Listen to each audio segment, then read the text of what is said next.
Good morning. Welcome back to another video. As you can see, we've got the car on the trailer all loaded up and we are headed out to Apple Valley Speedway for Pacific Drift's team's grassroots drifting competition. That's right, it's going to be my first competition and I am super excited. So let's hit the road. I'll catch you guys at the track. It's official, we got a racing number. Slap this on the door here.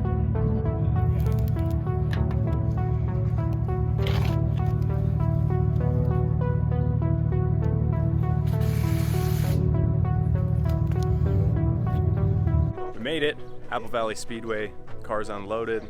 Driver's meeting's over, track's about to go hot. We're gonna get some practice laps in before the comp in a few hours. All right, first couple laps done. Already feeling pretty comfortable and already burned through that set of tires. That one I showed in the last video, that was like basically done already. Still got a handful of laps out. It was great to warm up with. So we're gonna throw some new tires on, maybe kind of take a little break here because I think it's just open track now and I want to save the tires I have for the comp. I'm not sure when it's at, but we'll get some more warm-up laps in. I'll throw the cameras on and get you guys out there.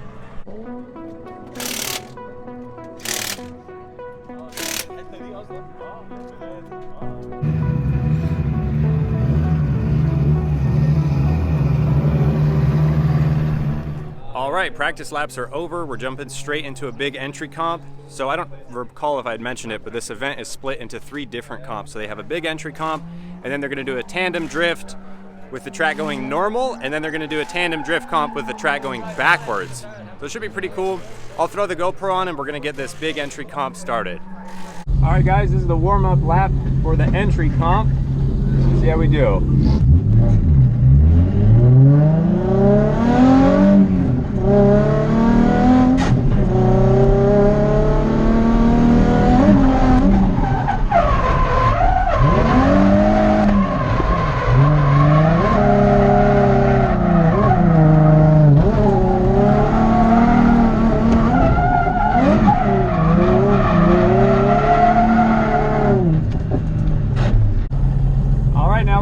For the judged entry, see how we do.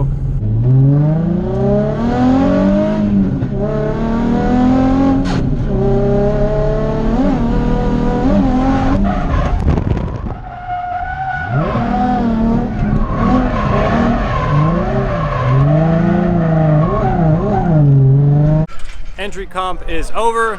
Definitely not my best work. That was my first time actually using like cones as a reference point. They had set out a 3-2-1 cone kind of the same way you do like FD or any other, comp. So it was my first time using that as a reference and it kind of psyched me out because it was just a little bit different than where I normally enter. That's how you learn, right? Oh, I think they're gonna open the track back up. Otherwise we're gonna jump into a tandem comp pretty soon. I'm not sure. Keep you guys posted. All right, coming at you guys from the garage here to fill in some of the gaps because I didn't do a great job of filming throughout the day. And there's definitely more to the story than just some GoPro footage. So as you saw, the entry comp didn't go very well. My practice run wasn't bad, not my best, but not too bad. And then the judged one I actually straightened out. So like I had mentioned in one of the clips, the 3-2-1 cones kind of psyched me out because as I was progressing with my entries throughout the day, I was actually going faster than I was during the comp, just because of where they had us started. So with a little bit lower of speed, I should have entered a little later, but seeing those 3-2-1 cones, I kept entering at the 3rd, and I should have just extended it to the 1st or maybe pushed my luck and entered late because the entry would have been way better, but I ended up entering really far back and then straightening out because I had fresh Valinos on. That was another thing I could have done, was just aired the tires way up. But anyways, excuses aside, we all found out later in the day that the entry comp wasn't a separate thing. Initially myself and a few of the other guys kind of thought it was 3 different comps in the day, the entry, the tandem one, and then the reverse tandem one. But it ended up being the entry comp was actually qualifying, and then the tandem comp just kind of was, your traditional drifting competition. So because of that, I didn't qualify at all. I got a 0 on my judged run because I straightened out. And that was pretty much the end of it. So didn't end up competing at all. It still ended up being an awesome day, as you'll see in the rest of this footage. And I'll kind of talk through some other things here and there, but Even though I didn't compete in the competition, there was definitely a lot to be learned just off my performance in the qualifying. Although I didn't know it was qualifying at the time, that's still no excuse to not be able to perform, right? So like I said, some lessons to be learned here, and I'll talk a bit more in detail as we get further down the video, because some of the lessons I learned I'd like to share with you guys, so you don't have to learn them the way I did by zeroing and qualifying and not getting to compete at all. Anyways, let's get on with the video, because there was definitely a lot of fun driving as the day went on. The track backwards.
Sick. I don't know how much I recorded, but that was my first couple laps on the track backwards. It was actually really fun. It took a little bit to kind of get the flow right and understand where to transition, but that first turn, that entry is so fun, going up over the hill and then down.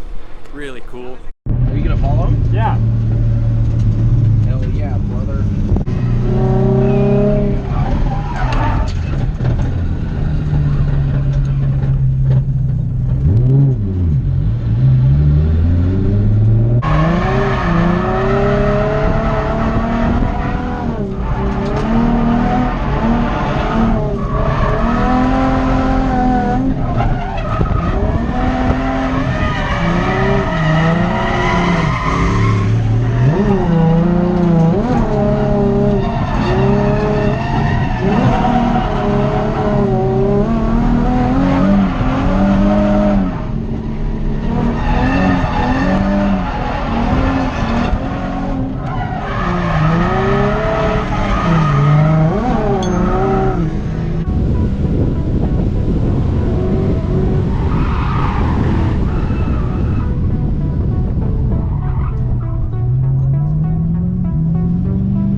Well, the comp's over, been driving for the last hour or so, just open track, having a lot of fun, getting some tandems in with whoever I can. The comp definitely didn't go as planned.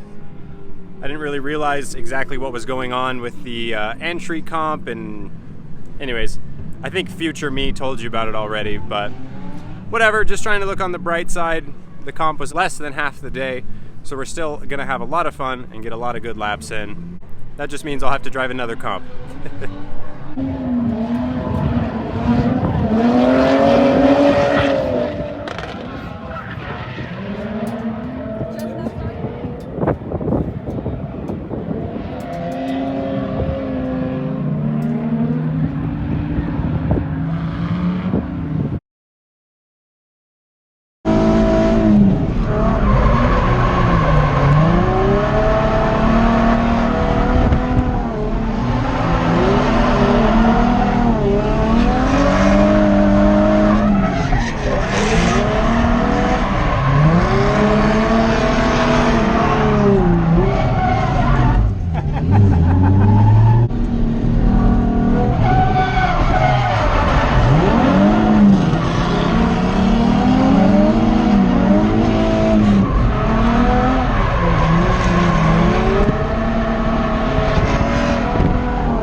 Big thank you and shout out to everybody who let me drive with you guys. Obviously, I'm not the best driver, so it always means a lot when someone's down to let me chase them real close, or they want to chase me and get on my door.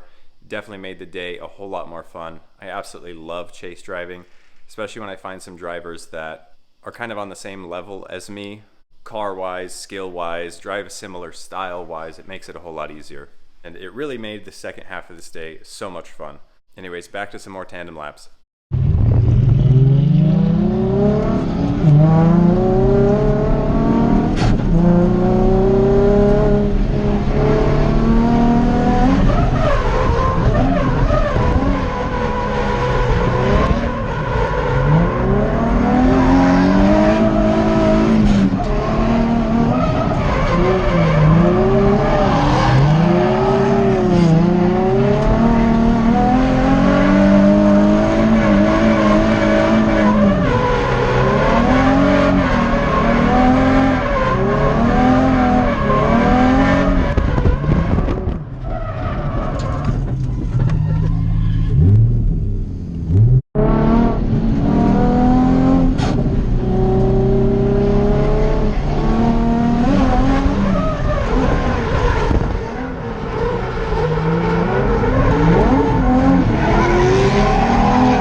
seen in that clip, the only casualty of the day was my pink bubble shift knob.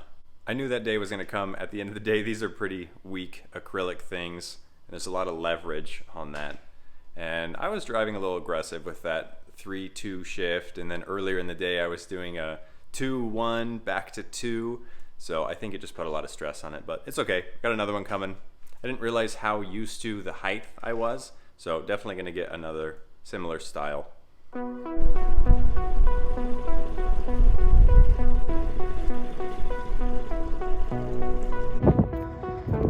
Another event where I drive the Z back on the trailer with no issues.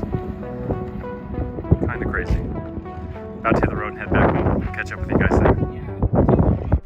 Alright, so I'm going to wrap things up here in the garage, and I kind of wanted to go over what I learned in the day, because there was definitely a lot to take away. Even though I wasn't in the competition, I didn't compete at all, right? I did my one qualifying and got a 0 there. So what did we learn from that? Well, for starters, ask questions, right? It would have helped me mentally, at least, if I knew that that was my one and only chance to qualify for it. Like I said, I thought it was a separate comp, and I was kind of just like, whatever, and didn't really take it super serious. And I also didn't really think it through, right? If I had thought it through, I know you can't win in qualifying, so you should loosen up your car and do the biggest, most stylish run you can possibly do. Mistake on my part. I didn't get the info I needed, and I didn't set my car up right. And as you saw, I didn't drive right either. So all things to learn from. You guys know I've talked in the past about not being afraid to ask questions. And while I wasn't really afraid to, I just didn't really think I had to. And now looking back at it, I definitely didn't have the information I needed to do the best I possibly could. And clearly I didn't have the skill either, because even with no information, I should have been able to throw a sick entry down regardless. But hey, we're progressing, right? The biggest thing I gained from this day is after the competition was over, like I said, it was open track for probably 4 or 5 hours, and I definitely drove a lot of them. And 2 things I got better at was obviously chase driving, between chasing the red E46, the Crown Vic cop car, and that V8 FC. A whole array of cars and driving styles and skill levels.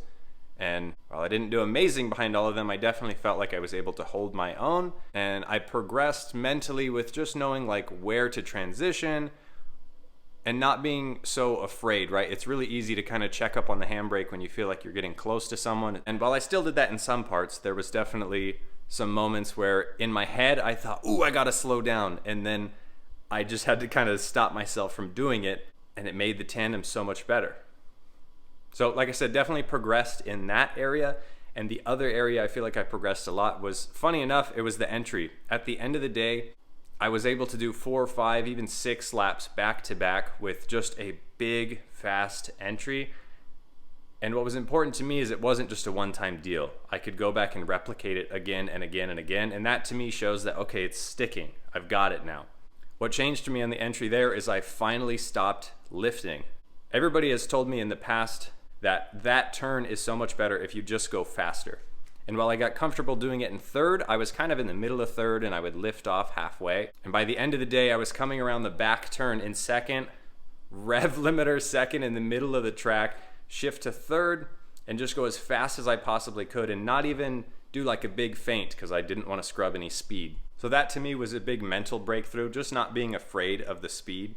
Like I said, I was at the point of going as fast as the car could possibly go in that area. And that's a big win for me. And then, like I said, to be able to do it back to back to back, I feel confident in that now. So the next time there's an entry comp hidden as a qualifier, I'll be ready. At least I hope so. So to wrap things up, if you're going into your first comp, or maybe it's not your first comp, a few things you definitely need to do is get all the information you can beforehand. Know when the qualifier is, if there's a qualifier, how competition's going to work, how it's going to be laid out, where's your start and finish line, who are you up against. The more information, the better. And secondly, remember that you cannot win in qualifying. So loosen your car up, air your tires up, and throw down the sickest, most stylish lap you can. And then when it comes time to battle, you can put some more grip in your car. Even if you go and watch FD, watch it online or whatever, you'll see people do that in qualifying laps. They'll have their car way too gripped up and they'll straighten out. And it bothers me as a spectator, and here I am doing exactly the same thing. So big lesson learned there. Hopefully it's one you guys can learn from me and not make that mistake on your own. Anyways, guys, I'm gonna wrap this one up here. I feel like I've been talking a lot, but at the end of the day, I hope you enjoyed the video. It was still a super fun track day, competition aside, and I know I will sign up for another one and get out to a competition real soon, because it's definitely something I wanna get good at. But until then, give this video a thumbs up if you enjoyed it, and of course I'll catch you in the next one.